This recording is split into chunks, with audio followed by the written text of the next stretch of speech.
Is the Netflix live action of Avatar bad or good? I'm gonna be straight up with you, it's both. Confused? Okay, where should we start? The bad, then the good? Okay, then let's start with the bad, because the bad freaking annoyed me. We've got like 5 major cons for this story. First, we've got the humor. Right away, almost every single joke is removed from the story. There are parts where I'm watching this show and in my mind, I'm like, this is where Aang says this, or Sokka does that, and they never happen. In fact, Aang has like 2 jokes in this entire live action for season 1. He has one in the first episode and one in the last episode, like the very end of that last episode. And I'm like, bro, Aang should be funny. I do get that all the airbenders died, but for the entire show, it's mainly just Aang talking about how he feels guilty for not doing the duties of the Avatar, and once you hear it over and over and over, I'm just like, bro, I get it. Alright, now can we have Aang say something funny at some point to kind of balance this out? And in interviews, Gordon Cormier, who plays Aang, is a funny kid. So I'm like, just let this kid be funny in the show. Sokka is kind of funny, but it's mainly just sarcasm instead of actual jokes, because he also barely has any jokes. And I'm like, are you serious? Sokka has jokes. The guy who plays Sokka in the interviews is more like Sokka. It's insane. He's got jokes, and in this show, they're like, no, we're just gonna have the sarcasm, no actual jokes. The second major problem for this show is unnecessary story changes. If you're going to change the story of Avatar, then make it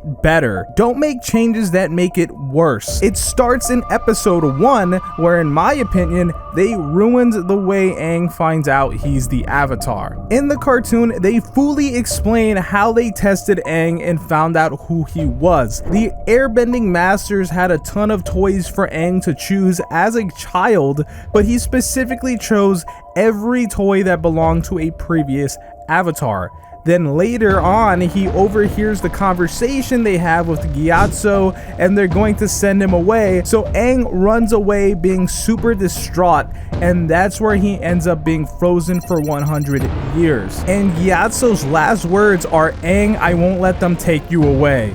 Okay, well in the live action, that's not what happens. Gyatso, counter to his character in just one conversation, tells Aang he's the Avatar and that he's gotta be sent away. Then Aang just flies on Appa to clear his head, and then he's like, okay, it's getting late, let me head back. But the storm was too strong, and that's where he gets frozen for 100 years. For me watching that, I was like, bro, this is just wrong. You didn't explain how they tested him to be the Avatar or stay accurate to Gyatso, and Aang didn't even run away from his responsibilities. He just went for a ride and then headed back home. Then there's the Boomy episode, which is, I just didn't like it. Instead of Aang being tested by Boomy and Boomy putting on an act for Aang to eventually realize he's Boomy, you're a mad genius. Oh, Aang, it's good to see you.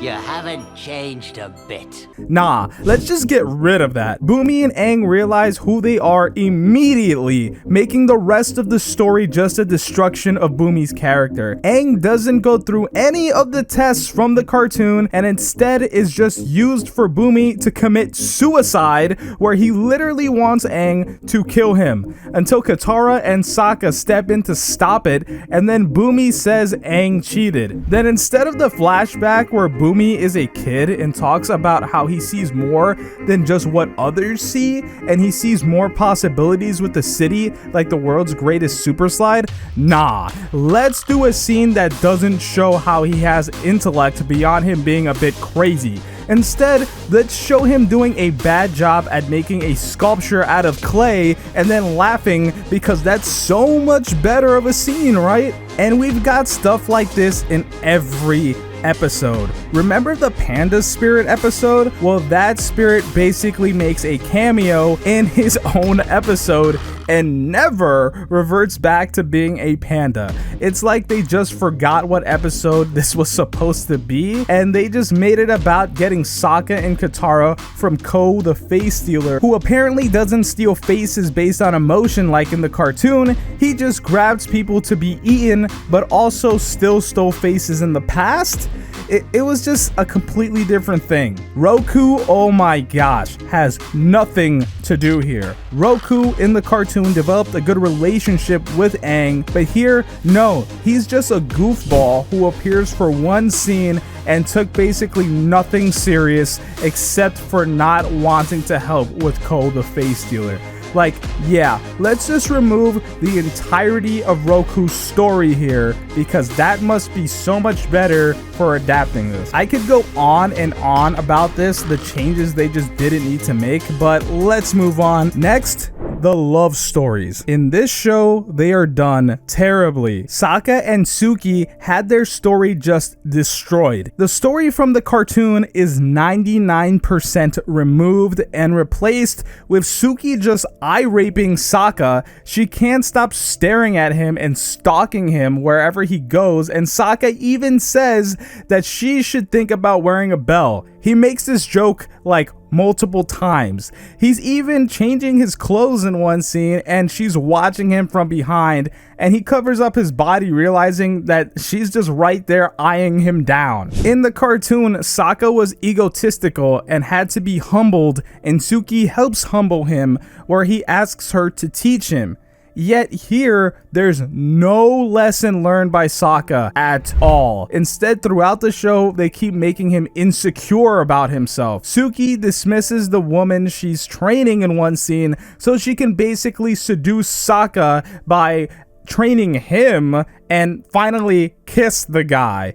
And I'm just like, bro, this is not the Suki I know. This is not the story. This girl, who was a respectable warrior who humbled men in the cartoon, has now been reduced to just being super horny for a guy she just met and deems ethnic, apparently, because she even tells him, "Thank you for showing me the world." What are you talking about? What does that mean? Is it because he's a different race than the villagers? That's the reason, right? Him and Yue is done much better and would be more solid if they also did not rush to have them kiss each other when they kind of literally just met. Maybe just leave the kiss for the end. Katara and Jet were done awful, and Aang's feelings for Katara literally do not exist in this season. There is no hint to it, nothing, which leads to the next thing. The pacing for this show felt so rushed, and we usually think they can't fit that much of the story into the season, but the live action show season 1 is literally longer by about an hour than the cartoon's first season. So what are we talking about here? They force storylines from different episodes together and it just doesn't feel right. And they even take a story from season 2 and put it into the Boomy episode. Why is there a story from season 2 here? And that story in season 2 is where we get the first sign that Katara actually has feelings for Aang, because it's the love cave. But here the story is almost non-existent and is just used to have Katara and Sokka hold hands. So that's the love of the love cave. You can remove that from the story and it's the same story. It added nothing while the cartoon had that scene as important. And there are stories completely missing, like Aang learning to firebend from John while also burning Katara and causing conflict with Sokka. And at the same time, it turns out John is Admiral Zhao's teacher. Yeah, that never happens in this show. Instead, they skip things and then rush through things. Every episode feels rushed after episode 1, and it feels like the writers just forgot what episodes they were adapting, and the story ends up jumping all over the place. Why does the shorter cartoon season have so much more story than this? Even the Kyoshi Warrior episode, which is only about 20 minutes, has more story than the episode in the live action. It doesn't make sense. And finally, the actors just didn't get justice. It looked like they all were ready to play their roles, but their personalities were just watered down, and for Katara, almost non-existent. She has become such a boring character just to become super annoying at the end so she can have her "you go girl" moment with her standing up to sexism. Because apparently the writers thought it was okay for an old man to be sexist, but Sokka, nah. All young people, no matter what time period this show takes place in, must have no ego at all, just insecurity. And Katara, of course, can't have any flaws. She literally says she is her own master, and everyone starts referring to her as a master because, of course, she didn't need teaching. She's perfect, right? It's not like in the cartoon she was trained by Paku or anything. Tara, you've advanced more quickly than any student I've ever trained. Hard work, raw talent alone is not enough. Oh wait, she was. And this is the disservice they do to a lot of female characters because apparently they all must be perfect. They all must be girl bosses. They all must just know how to do things immediately and be better than the males around them. Are you serious? Make this character interesting. Why do you think people like Zuko? Because Zuko is flawed.